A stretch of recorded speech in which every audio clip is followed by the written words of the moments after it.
abi. Biraz geri gitsek. 10.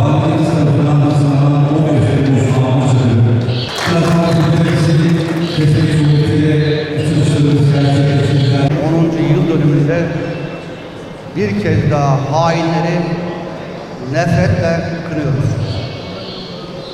Türkiye Cumhuriyeti Devleti'nin ve aziz milletimizin kutlu yolculuğuna kasteden yabancı istihbarat örgütlerinin taşeronu olan alçak ve sinsi bir terör örgütüyle yüzleştik.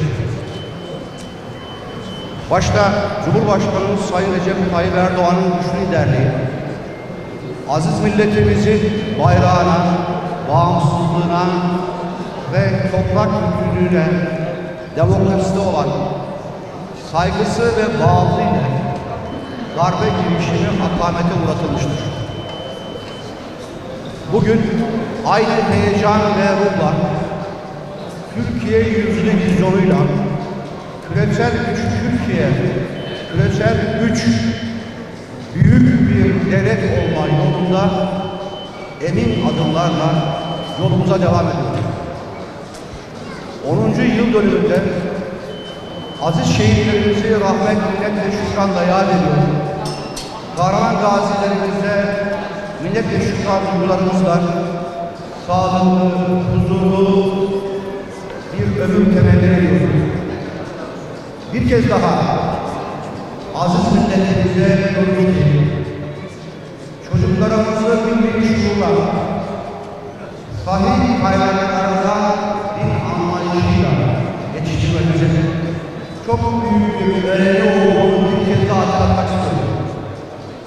Çünkü bu hain terör örgütü aziz milletimizin, medeniyetimizin tüm değerlerini istismar ederek alçak, sinsi bir plan kullanmıştır.